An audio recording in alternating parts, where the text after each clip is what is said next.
Un, deux tests. Et franchement... Oh, hello! Et franchement, vous me connaissez pas encore, mais j'arrive comme ça, nature peinture, rien préparé, etc. Et je me dis, vous savez quoi? En fait, j'ai envie de commencer YouTube. Je sais pas par où commencer. Et je crois que je vais y aller en mode one shot. C'est bon ou pas? On y va? Let's go, let's go. Alors du coup, je m'appelle Mélissa, j'ai 32 ans. Et dans la vie, je suis maman de 2 enfants qui ont 4 ans et 1 an. Et je suis salariée à la SNCF. Un truc vraiment tout bête, tout classique, etc. Je suis aussi sur Instagram. Est-ce que je peux dire que je suis créatrice de contenu? Oui, en fait, je partage beaucoup ma vie, mon quotidien. Et du coup, c'est tout simplement, j'étais en train de chercher, mais des pourquoi tu veux commencer YouTube? Bah parce qu'en fait, j'aime ça. J'aime partager mon quotidien. J'aime partager des tips. Il y a tellement de sujets sur lesquels, en fait, j'aimerais communiquer. Que ce soit l'organisation des voyages, parce que j'adore voyager. Que ce soit l'organisation d'une jeune maman entrepreneur, parce que je vais vous expliquer un petit peu tout à l'heure. J'ai tellement de sujets, c'est tellement vaste, et je me dis en fait YouTube c'est tellement un format qui permet de le faire parce que c'est plus long, parce que etc. Et moi-même j'écoute beaucoup de vidéos, pendant que je fais mon ménage, donc pourquoi pas, peut-être que c'est moi aujourd'hui qui va t'accompagner pendant que tu fais du ménage, ok? Donc allez, on va en savoir un petit peu plus. Je vais me présenter mon parcours, comme ça les bases elles sont faites, elles sont données, et après on peut y aller. Là, je vais commencer en fait en t'expliquant que moi, déjà de base, je viens de La Réunion. Alors, je suis née en Île-de-France et ensuite à 9 ans, j'ai déménagé avec mes parents à La Réunion parce que ma mère, elle a perdu son travail. Toute ma famille était repartie, etc.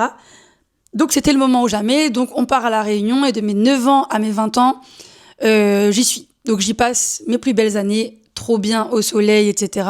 Génial. Et puis après, en fait, à un moment donné...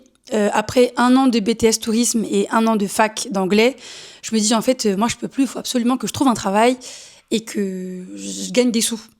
Vraiment. Donc qu'est-ce que je fais? Je vais voir la conseillère d'orientation de la fac et je m'inscris, je remplis un dossier, n'importe lequel, hein, et j'atterris à Dieppe dans un internat qui s'appelle l'IFCAS et donc du coup je passe tous les concours de la fonction publique. Et quand je te dis tous les concours, c'est tous les concours, hein. J'ai passé surveillant pénitentiaire, sous-officier de gendarmerie, police nationale, j'ai tout fait. Tout fait dans le même domaine de la sécurité. Me demande pas pourquoi. Est-ce que de base, c'était ma passion? Non, pas du tout, mais j'avais juste besoin de trouver un métier qui paye et vite. En vrai. Donc, je passe tous les concours et en même temps, je frappe à la porte de plusieurs grosses entreprises, hein, dont la SNCF. Vu que je suis dans le cursus un peu sécurité, etc., je me dis, tiens, tant qu'à faire contrôleur. Et en fait, il s'avère qu'à la fin de cette année, je suis reçue à 2 concours, sous-officier de gendarmerie et surveillant pénitentiaire. Et je suis reçue aussi pour passer les tests à la SNCF. Chose que j'accepte. J'atterris à Saint-Lazare. De Saint-Lazare, je bosse à Lille. De Lille, je reviens sur Paris. Bref, du coup, j'atterris en métropole en 2013. Et depuis 2013, j'ai pas mal bougé, j'ai pas mal fait de choses, etc. Donc voilà, pour le petit... comme ça, on se situe bien, on voit bien où est-ce qu'on en est.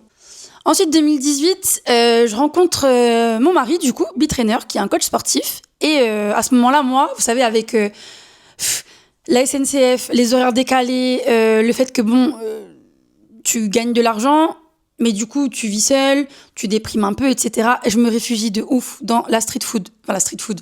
Les fast food.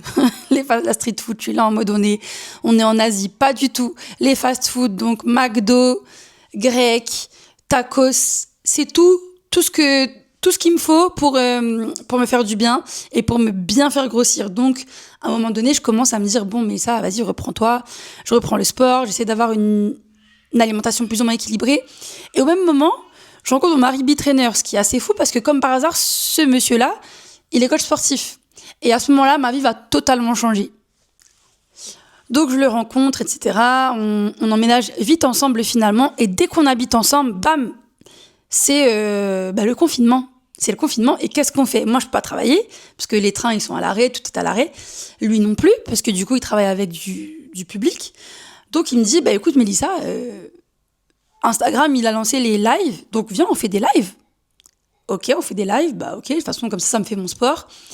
Sauf qu'au début, on n'était pas beaucoup, et après, la communauté elle grandit, elle grandit, elle grandit, nos abonnés ils grandissent, ils grandissent, ils grandissent, et incroyable du coup, à partir de là, ça nous a motivés à faire énormément de choses. Moi j'ai voulu, rien à voir avec le sport et la nutrition, je me suis dirigée vers un CAP pâtissier. Je l'ai fait en ligne.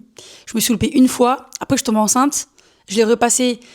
Je me suis loupée une deuxième fois. Je me suis dit, OK, à la pâtisserie, on arrête. Je passe un diplôme de coach en nutrition. Je l'ai.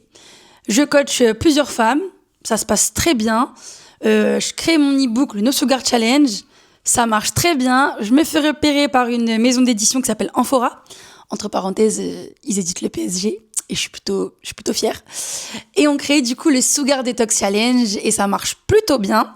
Donc voilà. Et donc du coup, j'en profite. Je repasse mon CAP une troisième fois et là, c'est bon. En 2024, j'ai enfin mon CAP. Je retombe enceinte. Donc décembre 2024, j'accouche. En gros, voilà, 2024, je sors un livre donc dans toutes les Fnac et Cultura de France. J'ai mon CAP pâtissier. J'accouche de mon deuxième bébé.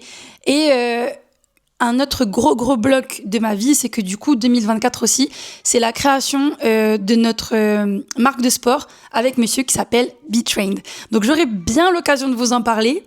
Mais voilà, maintenant, vous savez tout. Voilà, maintenant, vous savez tout. Et vous savez que voilà, je suis passionnée de plein de trucs. Comme je vous dis, là, en ce moment, mon gros truc, c'est qu'on arrive en 2026. 2026, je suis en pétard. 2026, je suis un pétard. J'ai trop envie de tout exploser sur plein de trucs. C'est-à-dire que là, 2024, c'était bon. On a commencé plein de nouveaux trucs, etc. Mais j'ai pas de repères dans l'espace-temps. Faut gérer mon travail avec les horaires décalés, puisque je suis toujours salariée de la SNCF. Faut gérer du coup un peu ce que je fais sur les réseaux. Faut gérer la marque, les envois des vêtements, etc. La communication, le ceci, le cela. Donc c'est un peu waouh. Donc là, cette année, j'ai trop envie de structurer un peu tout ça, vous partager un peu tout ça, vous faire montrer un peu ce que c'est la vie d'un entrepreneur qui reste toujours salarié et qui est maman. En fait, voilà, je me dis, je pense que je regroupe plusieurs aspects où plusieurs femmes, elles peuvent se reconnaître. Aussi bien une femme célibataire, aussi bien une femme avec enfant, aussi bien une maman solo, que aussi bien quelqu'un qui a sa vie de famille. Je pense que je regroupe finalement plusieurs de ces femmes-là de par mes différentes casquettes et mes différents métiers. J'ai aussi envie de vous partager mes futurs voyages, comment je m'organise, etc., etc. Donc, je ne sais pas encore par quoi je vais commencer, mais en tout cas, tout ce que je peux vous dire, c'est que restez bien connectés, abonnez-vous et ça va bien péter. Donc, je le rencontre. En gros, c'était un peu fou parce que j'étais en